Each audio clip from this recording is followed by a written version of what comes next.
guys, and welcome back to my channel. I've already posted a last video on Rebel. It was, the beloved and the beginning chapter, which was from Zoe's point of view. And I had to include one chapter, from Miles' point of view and the epilogue. But that video was already too long, some 45-50 minutes. So I was like, I need to make another video on that. And I think that is what I'm going to have to do for all the ones which I upload, because they are very long. If I include 2 chapters plus epilogue plus the blurb and like a little review. So yeah, now the first chapter which I read was from the point of view of Zoe, and it was like before she Miles entered her life. And then there's another, the second chapter in the book is like from the point of view of Miles before Zoe enters into her life. But I don't want to give that chapter. I don't want to read that chapter. I want to read a chapter that will increase a little bit of suspense for all of you. So I'm going to read chapter 5, which is from Miles' point of view. Let's start without wasting any time. I am making the long and tedious walk from the library back to the dorm when someone says, "Stop!" That's strange because there's no one around to say stop. There's no one around me at all. It's in the middle of the second period, and all the students are safely engrossed in their courses. I'm supposed to be annotating a territory contact with Ozzy. Now Ozzy is the best friend of Miles. We had all our legal textbooks spread out on the table all around us, ready to hunt down every last consideration and clause until Ozzy realized he forgot the actual fucking document in our dorm. I volunteered to retrieve it because Ozzy is highly distractible. If I waited for him to do it, I doubt he would ever return. I find him 4 hours later, wrapping behind the ice house or lurking around the solar to chat up with some girl. And now, here I am, distracted myself by the inexplicable sound of someone saying stop. After glancing in all directions, there's nowhere to look up to. I see a flutter of movement high on the ramparts. Something dark that could be a scrap of fabric or a wing of a bird. But bird don't say stop. So I find myself pushing through the orange tree, finding the hidden staircase that leads up through the walls. I'm nosy as fuck. I always have been. In my line of work, information is currency. I've known everything that's going on around me, what people need, why they need it, and how I can get it for them. I climb to the top of the wall with a sense of curiosity and helpfulness. I'm always helpful for the right price. When I peek my head up and I find a very unpleasant tableau. A girl held in place by 3 boys, not willingly. It's difficult to see from this angle, but the one closest to me has to be Wade Dyer. Nobody else has that college quarterback build and that Boy Scout haircut. He shifts slightly. Then I see the dark-haired guy, the one holding the knife, is Rocco Prince, which means the girl can only be Zoe Romero. I would call Zoe more of an acquaintance than a friend. She's a little too serious for my taste. Not that I can blame her. It's hard to be cheerful when you're engaged to a psychopath. A psychopath who apparently likes to drag her up on a wall and cut her shirt open. I watch as Rocco slashes the shirt apart with 4 quick cuts of the knife. Then he cuts her bra off too. My muscle tenses and the little hairs stand up on my arms. I really don't like this shit. There's nothing bold about 3 guys ganging up on a girl to cut her clothes off. It's weak and gutless. It disgusts me. On the other hand, I'm not the hero type, and Zoe isn't my responsibility. Yes, she's friends with Anna, but Anna can't get Zoe out of the beer trap of engagement, and neither can I. Whether Rocco does this today, tomorrow, or on their wedding night, it's pretty much inevitable. I consider turning around and descending the stairs again. That would be the smart thing to do. But something holds me in place, transfixed despite the queasy churning in my stomach. Maybe it's the way Zoe stares them down, standing as tall as she can with her arms pinned at her side, ignoring the blood running down the side of her face. She's tough, I'll give her that. Apparently, with Rocco's permission, Wade starts groping Zoe's tits. Well, that's surprising. Looks like is both kinky and fucked up in head. If I were getting married, which I am not, I would break every bone in Wade's hand before I would let him touch my fiancée. The rational part of my brain makes the observation, while the irrational part feels the surging, boiling rage. Zoe is not my fiancée. She's nobody to me. All I should feel is pity for her. And yet anger bubbles up inside me, hot and insistent, telling me to help, telling me I should break Wade's hand regardless and shatter his arms for good measure. I watch him touch Zoe, and it's like watching a gorilla manhandle the Venus de Milo.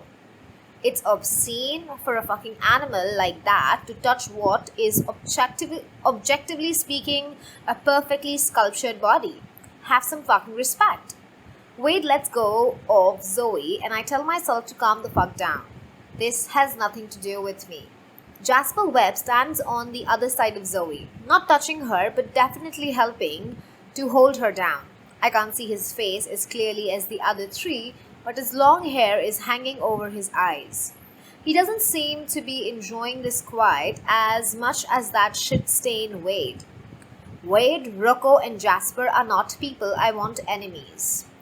Each of them is connected, well-liked, and in Rocco's case mostly by fellow sadists, but the point still stands, and from a powerful family. I'm not scared of conflicts, but in my own family I've seen the disastrous consequences of starting a feud. The endless cycle of reprisals can trickle down to the two generations. I should walk away. I think it's over anyway. Wade stopped groping Zoe. Jasper doesn't seem interested. He'll probably let her go. That's what I think until Rocco lunges at Zoe and she turns and leaps over the wall. I watch it happen in slow motion. She whirls around, lifting her foot and planting it firmly in the indent between the crenellation. She pushes off with all her might, intending to swan dive off the cliff, to plummet some 500 feet to rock-stern water below. Her dark hair streams behind her like a banner, and there's a look of reckless abandon on her face, a wild determination that is instantly painfully familiar to me.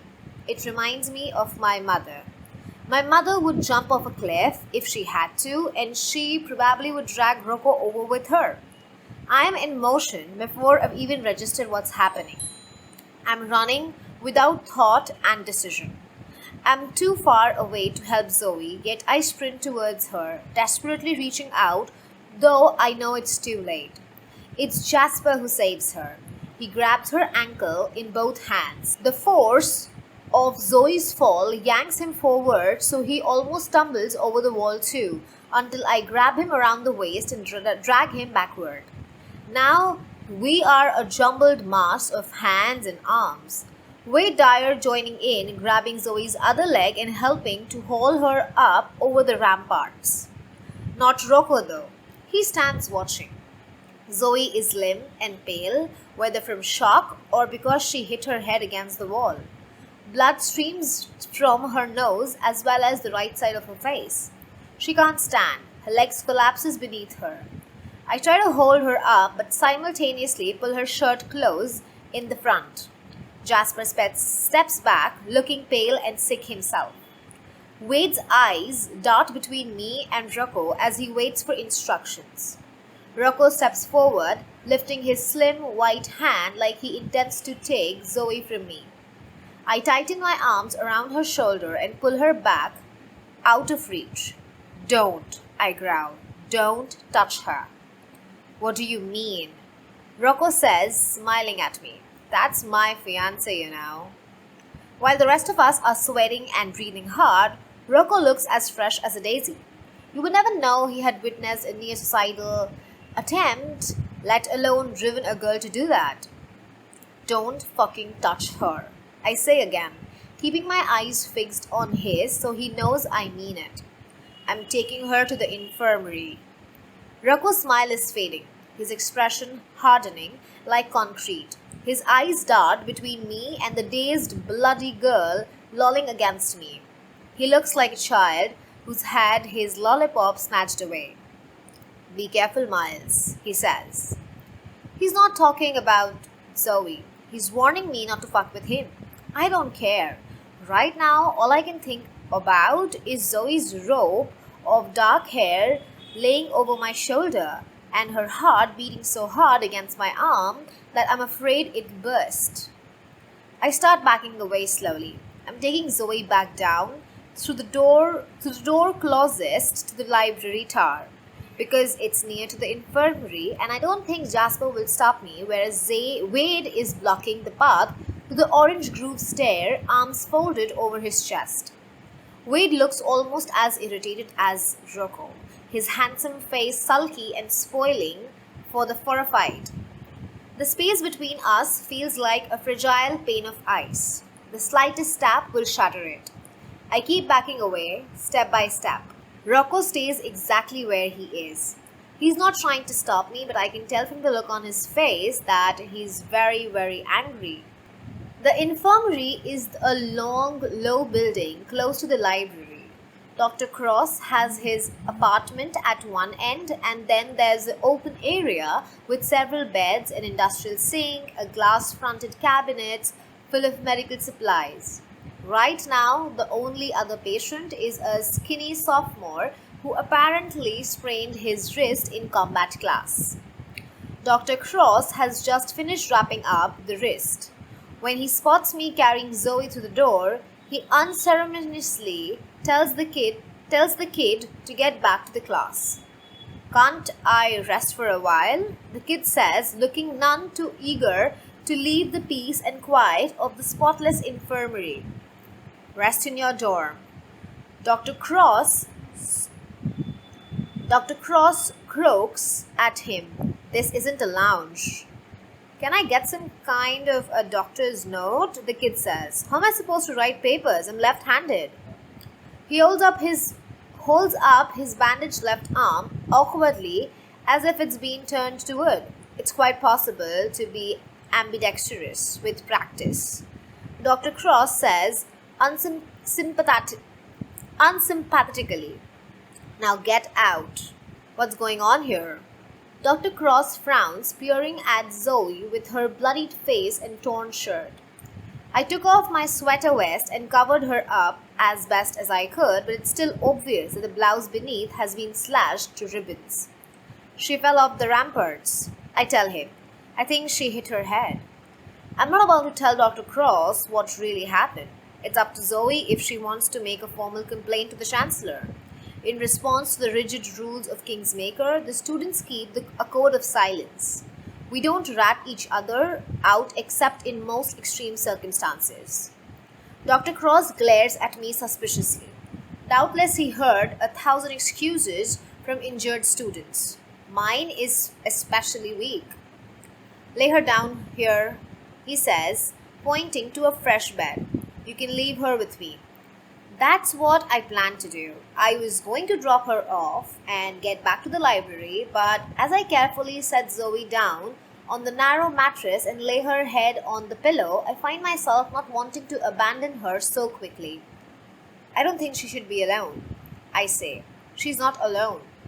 Dr. Cross regards me from under shaggy grey brows as thick as a caterpillar. No offense, Doc, I say, giving him a wink, but would you want to wake up to yourself? I think she should see a friendly face. Dr. Cross snorts. Keep out of the way and you can stay, he says, rewashing his gnarled hands at the sink. With surprising gentleness, he washes the blood off Zoe's face and examines the cut next to her eye. Puncture wound, he mutters as if to himself. Clean at least. Apparently deciding it doesn't require stitches, he disinfects the cut, then covers it with surgical tape. He carefully feels her skull all over as if he's a phrenologist. Finding a lump above her right ear, he checks her pupil for sign of concussion. By this time, Zoe is coming around. She still looks dazed but doesn't cry or try to speak. She lays quiet until Dr. Cross is satisfied. Here, he says, taking a bottle of apple juice out of the fridge and handing it to me along with a straw. Give her this if she wants it. Then to Zoe, he says, Is this delinquent a friend of yours? Zoe turns her gaze on me, still hazy and unfocused. After a long moment, she nods. You can stay here for 10 minutes. Dr. Cross says to me, then get out of here so she can take a nap. He shuffles back to his apartment, closing the door behind him. I sit next to Zoe's bed, feeling awkward and out of place. We've never been alone together under normal circumstances, let alone in a moment like this. I'm not even sure why I stayed. To check in with her, to comfort her, both ideas seem ridiculous. Zoe watches me suspiciously and silently. The sharpness has come back to her stare. She has green eyes, unusual for someone with such black hair. She has a lot of unusual features. Eyebrows and eyelashes so dark that they look painted in ink. A straight, imperious nose like an empress, a wide, full mouth. There's an elegance to her face that makes her look older than her age, but also timeless and eternal. You don't have to stay. Her voice is clear and steady. No quivering, no sobs. I don't know about that, I reply. She frowns slightly, a single vertical line appearing between her dark brows. What does that mean? I saw you jump, I tell her. I guess I'm worried you might do something again like that. Those green eyes go cloudy once more, this time with anger instead of confusion. It's none of your business whether I do or don't, she says coldly. Maybe not, I shrug. Still, I feel invested. Ah, she says, mockingly. I know how much your investments mean to you, but I'm afraid this one won't pay off. She surprised me with that one. I laugh a little. What do you know about my investments? That's why you are always passing little pockets. That's why you're passing little packets back and forth all over the campus, isn't it? Zoe says, steady and unblinking. You don't work for the hell of it. I've seen your grades. You must be saving for something. I don't even know how she knows all of this stuff. I have never been speechless before. Zoe, I say, a smile tugging at my lips. Are you stalking me? Now she can't help smiling back just a little, though she doesn't want to. You are the one that followed me up on the wall, she says. What were you doing up there? Just passing by, I say. I'm not going to thank you, she informs me. I wouldn't really deserve it. It was Jasper who caught you. Her upper lip draws up in a snarl, showing white sharp teeth. She gives an impatient shake of her head. I won't be thanking him either. There's an uncomfortable silence while the unspoken weight of Rocco Prince hangs over us. I'm sorry, I say. It's simultaneously a pathetic, meaningless statement, but also the only thing I can say to her. The only way to express my sympathy for her tragic situation. Don't pity me, she says. Again, I see the fire in her eyes, the spark of rebellion that drove her to leap off a cliff rather than let Rocco put his hands on her. You know, I say, I've always thought you were a Mozart kind of girl. That was pretty fucking metal. That impress you? Zoe raises a soot black eyebrow. Jumping off a cliff? I mean, yeah, assuming you survive. I swallow hard, looking at her closely. You're gonna survive, aren't you, Zoe? She's silent for a moment, then she lets out a sigh. Yeah, she says, for now. It's the closest thing to a promise I'm getting out of her. And besides, who am I to make her swear she won't try to kill herself again? I might do the same if I had to marry that walking corpse of Rocco Prince.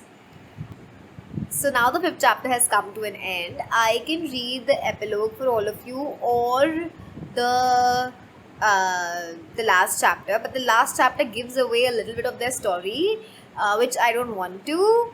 I want you all to read the book for that, or listen the whole audiobook. So I'm just going to read the epilogue. It gives away the story that they are, they have a happy ever after, but it does not give something which the last chapter gives, if it makes sense. So, epilogue. Zoe, Chicago. It's Sabrina Gallo's birthday. We celebrate at the Shed Aquarium, where the dinner tables are arranged around floor-to-ceiling glass window, looking in upon the sharks, rays, and turtles floating around in their underwater world. The pale blue rippling light makes it feel as if we're all underwater too. Particularly the couples circling dreamily on the dance floor.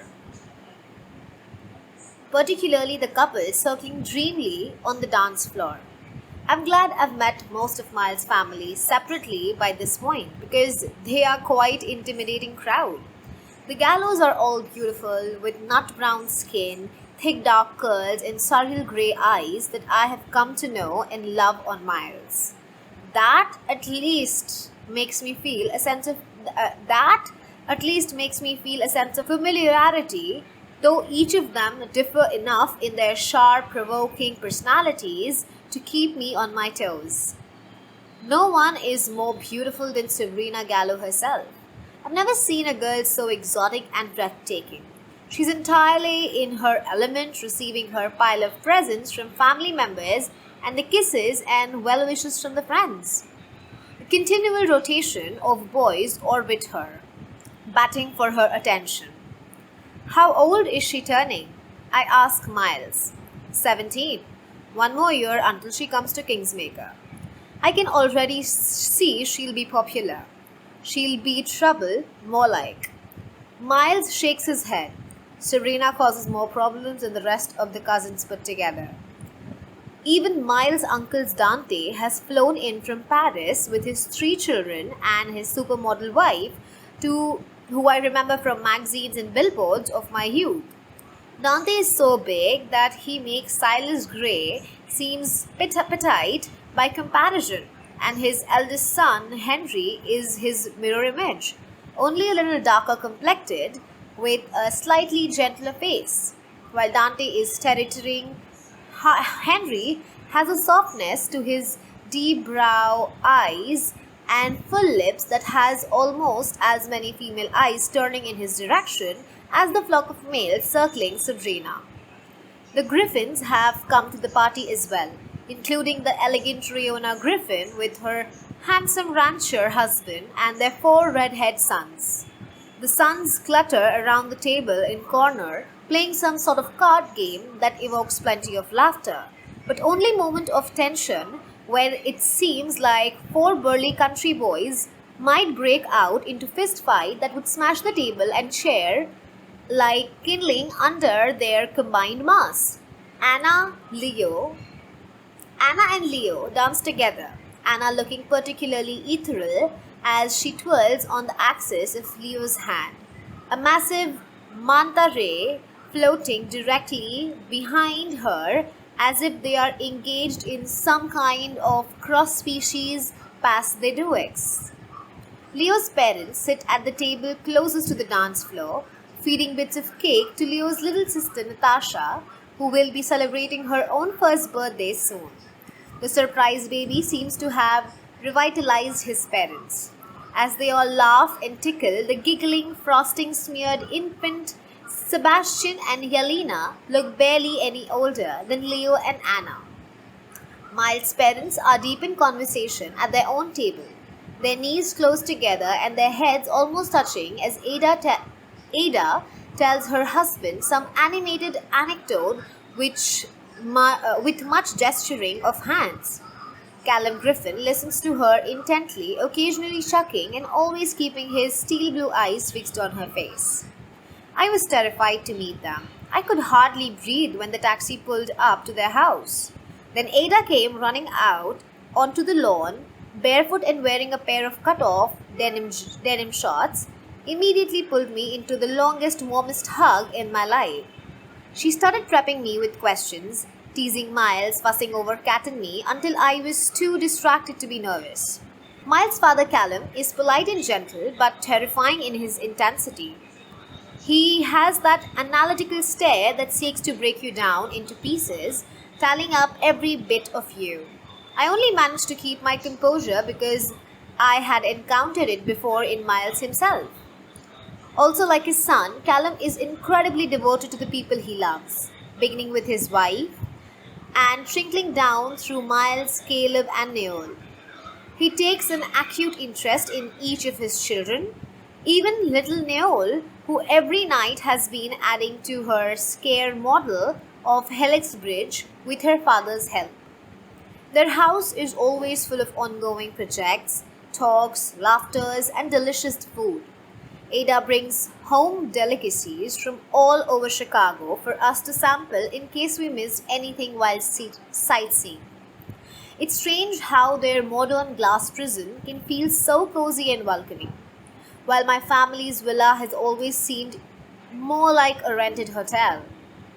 Daniela runs the villa like an austere foreman, while Ada is so warm and irreverent that it's impossible not to feel at home around her. Like Miles, she has a wicked sense of humor with a kind heart underneath. In the few weeks we've been in Chicago, she's set up a dozen different activities for me and Miles, often sending Caleb along with Kat to keep her company. Caleb is a little younger than Kat and he can be intense and aggressive, but he's taken his role as tour guide very seriously, trying to show Kat every inch of the city he thinks might be interest to her. Kat is easy to please. She's immersed herself in every monument and historical site. She even agreed to join us on a helicopter tour over the city, though I know she doesn't love flying on any type of aircraft, least of all one that can fly in between skyscrapers.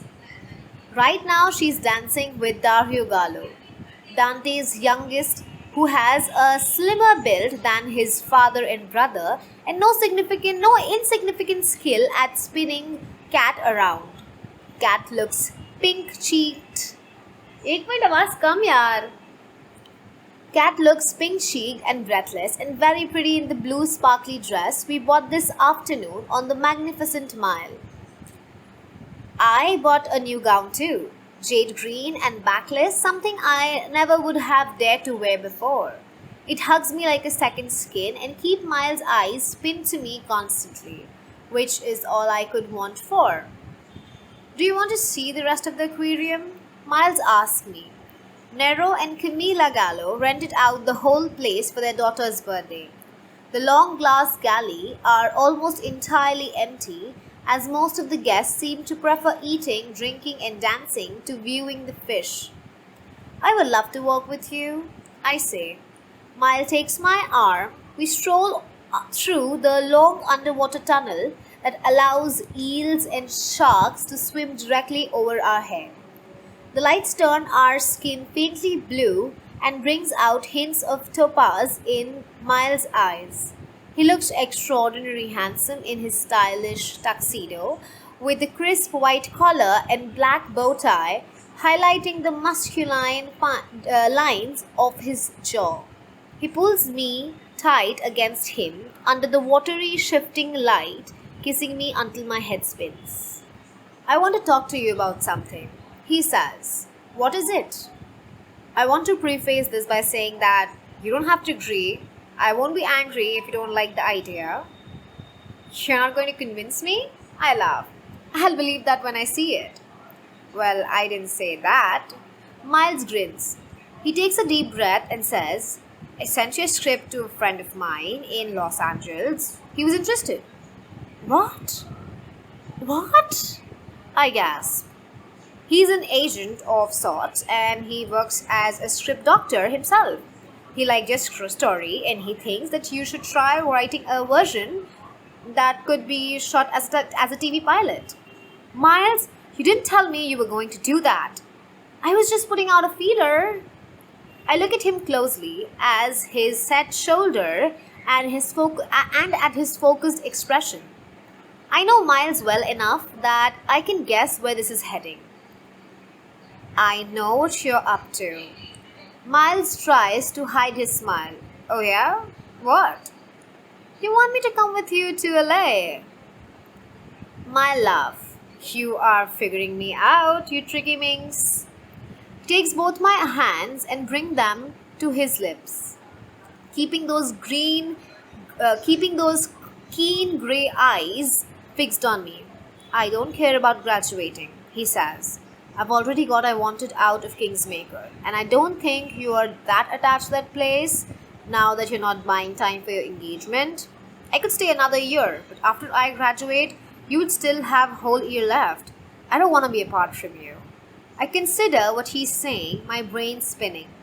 It's true I don't want to be separated from Miles when he finishes school before me. That's another year out, but I understand the point he's making. If we already know we want to start building a life together, then what are we waiting for? Still, I hesitate. Miles already know the reason. I don't have to explain. You don't want to abandon Kat? He says. I nod. My sister's safety and comfort is world to me. I hate the idea of leaving her anywhere alone, especially somewhere as dangerous and unpredictable as Kingmaker. Rocco's not there anymore. She still have Anna, Leo, Shay, and they'll keep an eye on her. And I don't know if you've noticed, but Kat has changed a lot. She's not the kid anymore. She can take care of herself. It pains me to hear that, even though I know it's the truth. I want my sister to be confident, independent. Miles is right. Kat has grown by leaps and bounds. I don't think she even dislikes Kingmaker anymore. Or at least it's becoming a challenge instead of a torture. I have to talk to her, I say hesitantly. Of course. Miles replies with a gleam of incipient triumph in his eyes. He knows he's working on me. He knows that the idea of the two of us in warm California sunshine, in the sea breeze under the palm tree is incredibly enticing to me. I've always wanted to see LA. Always wanted to be in the place where all my favorite movies were made. There's another issue, I say wincing. Miles, there's another issue, I say wincing. I don't have any money. Miles, I've spent 2 months allowance on this dress. I have no saving, and unfortunately, you had to clear out all yours to help me. I bite my lips, feeling sick inside. I'm incredibly grateful for what Miles did for me, but I'll never be able to shake the guilt off for all the money of all those years of work he has spent. I don't see how he can pursue his dream of becoming a broker and a producer if our combined net worth is one green dress.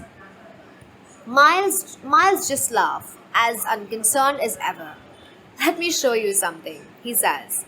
Pulling out his phone, he opens a strange little app with a plain green block as its icon.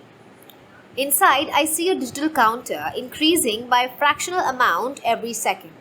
What is it? I ask, frowning. When I made a deal with your father and the princess, the princess and Melina, we all agreed that 3 parties would split the profit evenly, and on top of that, Melina would take 10% for the service charges, Bitcoin for washed American dollar. I nod, following so far. Miles explained that to me before. In addition, the Bitcoin wallet charges a fee of 1%. I nod again, still not understanding.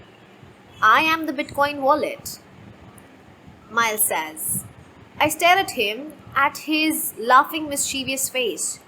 You're taking 1%? I've been the whole time. I didn't mention it at the time because I wanted to make sure I got what I really wanted, which was you and Cat free from your father's bullshit plan. Nobody asked about the Bitcoin wallet. It was reasonable fee, generous even. I look at the number again, finally understanding. There's already $187,962 in the account as I watch another $1.53 added in a space of a minute. The money rolls in bit by bit, skimmed off the vast sum flowing to the Melina, my father, and the princess. It's enough to get us started, Miles says. I shake my head at him in wonder. Always working an angle? He shrugs. I can't help it. I'm just so damn good at making money. He hasn't given up on his central point. Will you come with me, Zoe? From here straight to LA? I look in that handsome, determined face. A face I fucking love. A face I could never say no to. Yes, I would love to come with you, I whisper. Miles and I return to the party. Kat flops down at our table, exhausted from dancing with Dario Gallo, Caleb Griffin, and Teddy Bone in quick succession. Miles goes to get drinks. I take the opportunity to speak with Kat while we're alone. I tell her that Miles wants me to move to Los Angeles with him. I tell her that I am thinking of going. Kat listens, her big dark eyes already tugging at my heart. I want to go, I say, but I don't want to leave you alone. I'm worried about you going back to school all on your own. Kat sighs and gives me a small smile. I'm going to miss you, Zoe, she says, but you have to go. I don't have to. Yes, you do. You never know how much time you have to do things you want. None of us know. You can't waste another 2 years babysitting me. But what if Go sis? She interrupts. Go and don't worry about me. I'm 19. Next year I'll turn 20. I'm not a kid anymore. I'm not even the same person I was last year. I've learned things, done things. She swallows. Just go. I'll be mad at you if you don't. I take her hand and squeeze it hard. You sure you won't miss me much? I'll be fine, she says. Kat always tells me the truth, but there's something in her face I don't like. Something unspoken, something weighing on her. I hold her hand in both of mine, looking at her closely. You know you can tell me anything, I say. Kat's eyes meet mine for just a moment and then drop to our lingering fingers as she shrugs and says, Sure, of course. And you can tell me every day. I'm sure Miles can get you a phone. Sundays will be fine. Kat says, squeezing my hand in return. Then deciding that's not enough, she leans forward and hugs me. I love you, Zoe. You deserve happiness. You always did. We both do, I tell her. Kat nods without answering. Miles set fresh drinks in front of us. What did I miss? Dance with me and I'll tell you? I love that offer, he says, already pulling me to my feet. He takes me in his arms, swaying me in that smooth, fluid way that seems to bend the music around us as if the rhythm follows us instead of the other way around. I look into his eyes. I'm coming with you, I say, whenever you want. Good, Miles grins. Cause I already booked your ticket. That is the end of this video. Thank you so much for watching.